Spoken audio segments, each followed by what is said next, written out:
Hey, it's got here, and it's time to talk about one of my all-time favorite series, Mushoku Tensei. And season 3 is here, and we get to see the flashback of Eris training, and it's great. It feels like I'm just right back into the series. Granted, I did my rewatch just a few days ago. I rewatched season 1 and season 2 just to be fully ready here for season 3, and we're gonna have 2 episodes. By the way, the video is gonna be in 2 parts. I'm just watching episode 1, then I'm gonna watch episode 2 and combine the 2 recordings there.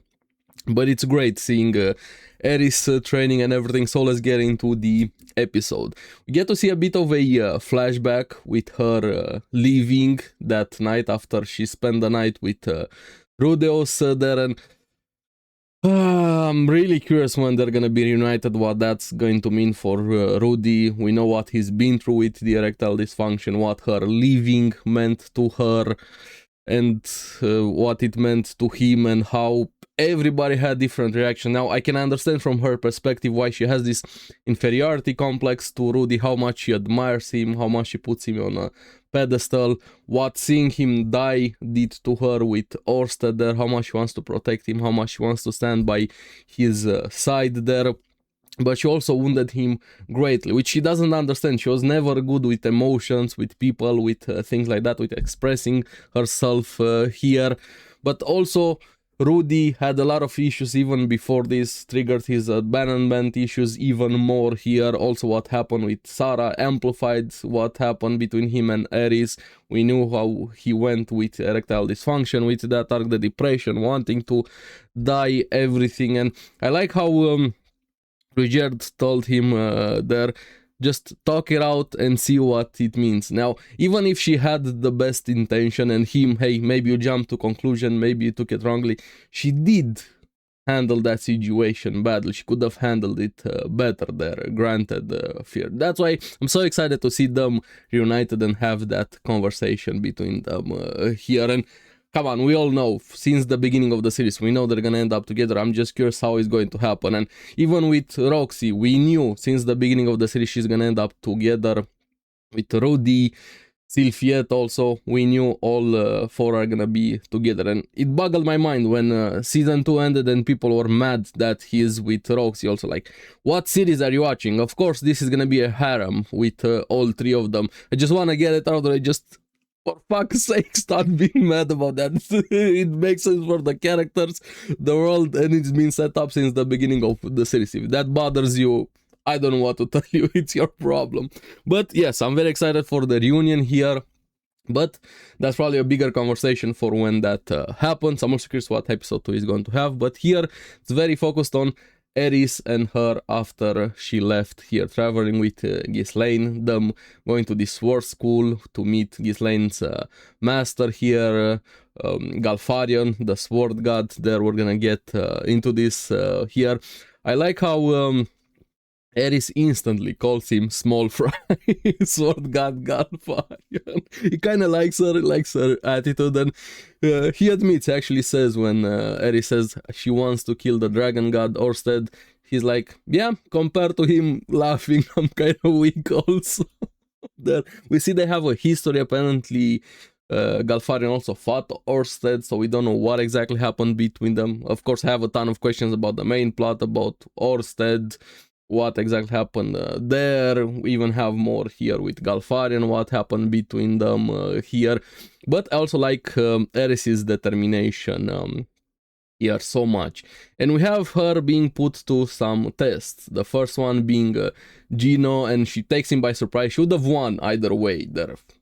She obliterates Gino quite easily here. He seems like a meek character a bit. There seems like a nice guy, but unfortunately, Mad Dog Eris, you're not gonna win being the nice guy there. Smashes him. Then we have Nina next, and she's revealed to be the daughter of Galfarion, which is kind of nice there. Nice connection between them. But she was also at the school for some reason. We saw her in a few scenes when Rudeus was at school just looking for something. They're kind of spying a bit on Rudeus. Don't know exactly what fool is going on with her, why she was there, what happened with that. Maybe it's gonna be revealed in the future. I'm gonna be curious if she tells Eris that she saw Rudeus, how that is gonna go, but we'll see with that there. So Nina, and I like how the students and the teachers at the school were kind of mad at Eris and her attitude.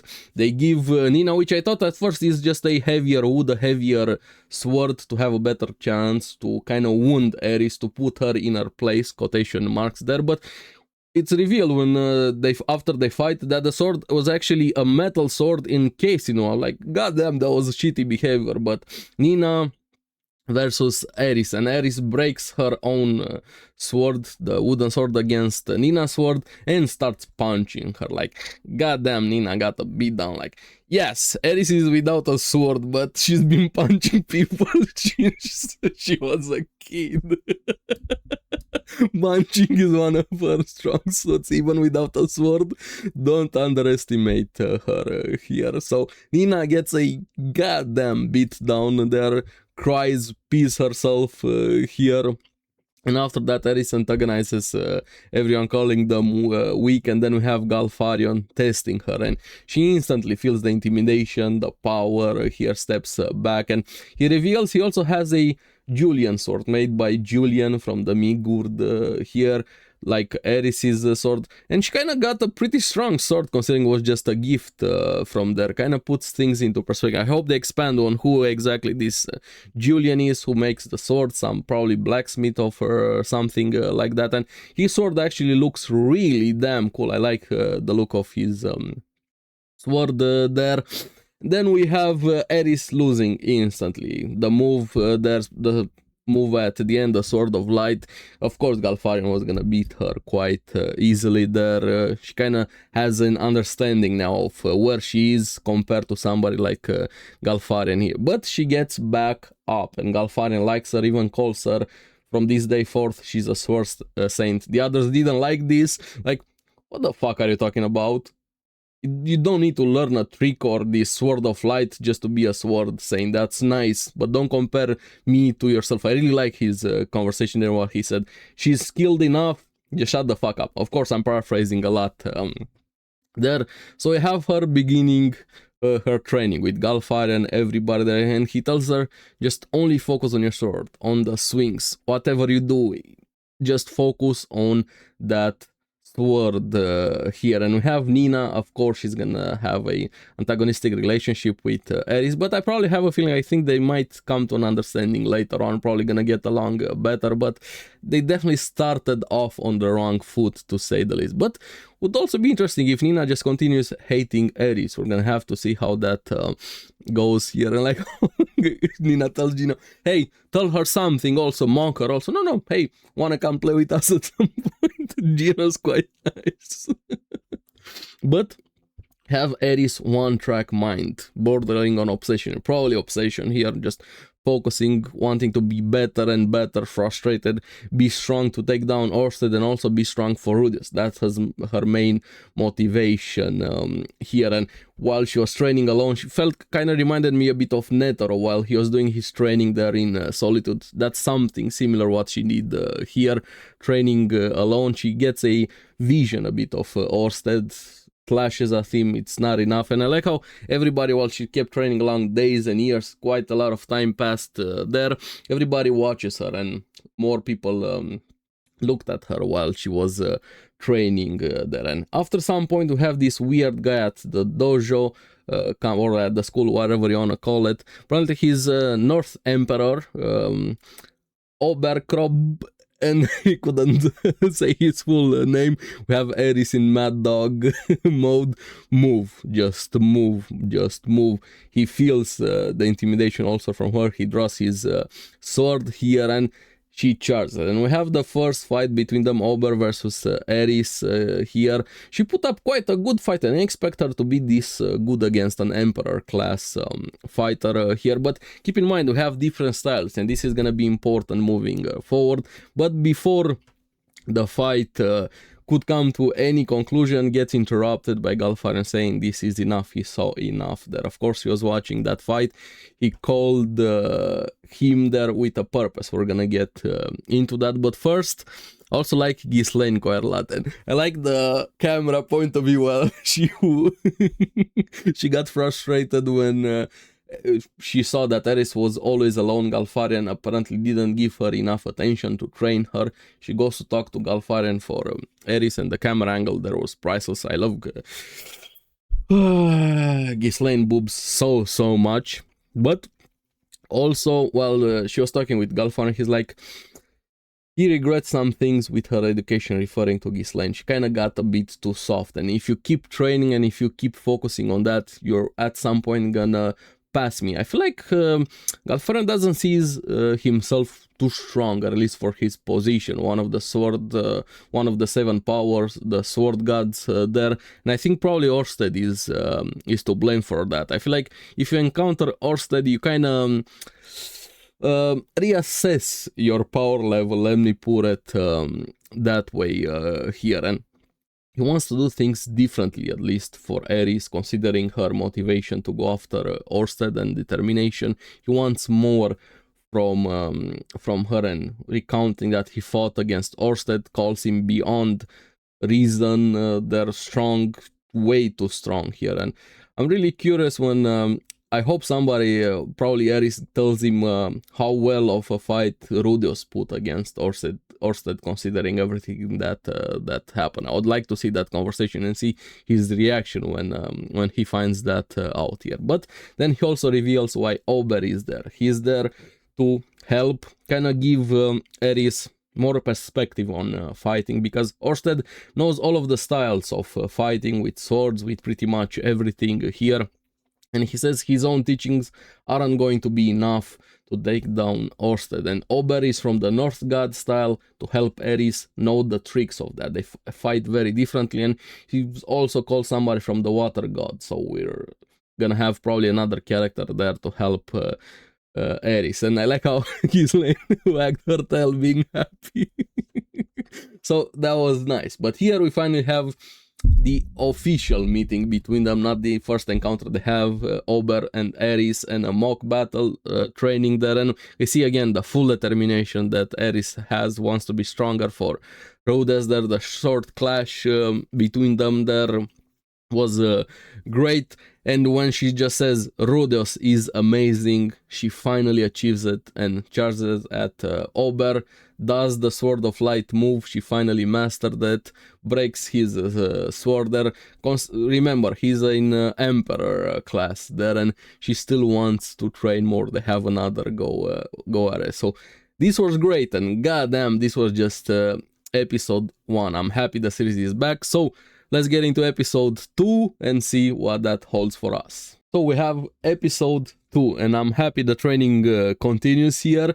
But what I like even more is that Eris finally gets to make some friends of her own age, of her own interests. Here we have Nina, like I said in last episode. I'm happy the relationship improved here, and I'm happy that Nina just doesn't continue hating Eris. And this was also very Nina-focused episode, but we also get Isolde, which is a really nice character. But the beginning of the episode, I really like how it calls back to season 2 here. We get to see a bit more of Nina, and the episode starts with her getting teased over romance and her situation with Gino and people calling her Eris's rival there. Then we have Eris walking in, and she definitely is like a wild beast there, and I'm glad they addressed it in this episode here, and Ina instantly goes over to mock her about romance. Does she know? Does she know? She's about to find out. Eris just smirks. I'm not a virgin. Wait, what? Nina could... Oh, wait. With Rhodes. Rhodes is amazing. Rhodes, she's so focused on Rhodes. And you can see how her demeanor changes when she doesn't talk about Rhodes all mad dog mode. When she talks about Rhodes, she mellows out, she gets happy, she smiles here and starts bragging about him. He hit Orsted, he did this and that and that and that. And then Nina is like, she doesn't even believe Rudeus is real, doesn't exist there, and starts investigating. Asks around there, yeah, everybody knows Quagmire Rudeus, even her own investigation, everything, and she starts getting a bit depressed over it, and then changes gears like, I'm gonna go beat Rudeus to prove to Eris there, and she proceeds to go to school, and when we saw her, I was like, who is this girl? They paid a bit too much attention to her with the camera work back in season 2, and we finally get the context here. We find out who she was back then. We get to see it from her perspective when Linnea and Persona had that horny battle, so to say, the lineup with people wanting to challenge Rudeus there. And at first she doesn't see Rudeus as strong, but he instantly wins against that first one there, the fighter. There's like, how did the mage win against the fighter at that range there? And she goes to get in line to fight him, and then Bodyguardy shows up, and goddamn, I like Bodyguardy. Like his design, his aura, just his demeanor, how happy he is, how bombastic he is there. We get to see him when he beat all of the challenges there, including Nina. She gets knocked out and she finally wakes up and sees the Rudeus versus Bodyguardy when he won against Bodyguardy there, when he made him regen with that one blow, and Bodyguardy acknowledged his power here, and she finally realized who Rudeus actually is there, and decides to go back here. And I'm curious if she's gonna tell Eris any of this, what she saw, what she witnessed there. We're gonna have to see. But I also feel like when she went back, she has some memories or flashbacks or trauma or something. When she was looking over that broken sword she holds there, something to keep in mind here. And I like after she went back, she kind of changed a bit her perspective on Eris. She started seeing her in a different light, even joins her in training with the sword swings here. But after this, we see the new characters showing up from the Water God school there. Rhaida Leah, the Water God, the Master, the old woman, banter with Galfarion here with this cute girl. I like her design, Isolda, or Isolde, however you want to pronounce that. And I like how they instantly sensed the animosity, the aura, or the rickness, the smell that Eris had, so to say, there. They're about to draw swords, but held it back here. And I like Rhaida's shock when Galfarion told her Eris wants to challenge Orsted here, and we know he has a history. I hope they expand on his history, and like I said with episode 1, I'm really curious what he's gonna say also when he finds out about Rudeus. That I wanna have that conversation to see it. One of my favorite things in anime in general is just seeing people shocked and surprised at what other things happen and what other people did there. But here is about the Water God style, and we have Eris first taking the apprentice with Isolde. She's a Water King there. She's a bit arrogant. She kind of says, you think mere sword saints like you are gonna defeat me? But she can definitely back it up there, or at least against Eris. We have Eris versus Isolde, and at first it's like, you see the style, the incompatibility between them at least. Eris is very, very aggressive there. Even her sword of light gets deflected. It's kind of like Water God flow, deflect, redirect things there, and Eris is kind of like a hard thing. And I like this aspect of the different styles that we have here. North God kind of like with tricks, with subversions and things like that, and Sword God just pure sword, kind of the feeling I'm getting from them here. And she actually wins. Isolde beats Eris, smashes her quite easily. And then we have Isolde versus Nina. And Nina said prior, she's confident in her speed, but she doesn't think she's the strongest, referring to Eris from there. And she actually backs it up. Nina speed blitzes Isolde quite easily. Even she was shocked there, knocks her out very easily here. And we have Rhaida and Galfarion deciding to let all three of them train together, kind of work on it together there. And we have them fighting, training, sparring, and they kind of come at an impasse there. We still have Eris versus Isolde. Eris still loses, and we see Isolde can beat Eris, Nina can beat Isolde, and Eris can beat Nina. So there's not a singular winner, so to say. They kind of counter each other out here. And I really like the idea from Isolde deciding, hey, let's talk it over, see what's happening, understand, learn from it. But Eris is not really well known for talking and calmly observing and understanding things there. She can do it. She can definitely do it. We've seen it even in season 1, season 2, season 3 now. We see it here. And here we have the conversation between them. Isolde telling Eris she shows too much animosity. She's easy to read, and that kind of plays very well into the water god style here. And Nina doesn't show animosity. She does the reverse kind of. She's like, why be menacing? I'm just here to swing my sword. I don't have to threaten you. So that's why Isolde was losing against Nina. They have different perspectives, different views and mismatch of styles here, but this helps them improve each other, learning from each other there. And I like how Eris says she makes Nina move after she moves. She kind of manipulates and controls her movement, something she learned from Ruigerd. But the reason why it doesn't work against Isolde is because she was trained not to fall for that. And when is Nina turn, hey, what lessons should I take? Go ask your master. If it was that easy for girl. I like Nina quite a lot. She's definitely growing on me. Isolde also. I'm so happy Eris actually has friends right now. Here is great there. But after this we see Eris wants a coat like Ghislaine and Nina have, and apparently you have to hunt for it yourself. Nina gets roped into showing them where all three of them go. I like the moment when Nina tried to start the fire to draw in the monsters, couldn't get it started, and Eris starts chanting, my bad, casting a fireball. Make Nina even more shocked that she knows spells, she can write, she can read, of course, learning from Rhodes, and also Ghislaine knows. Everybody was shocked about that. But then we finally get to see the fight with the monsters. Eris instantly on the aggressive, starts chopping, then the others join, they take care of the monster very easily there. But the important part was them spending time together.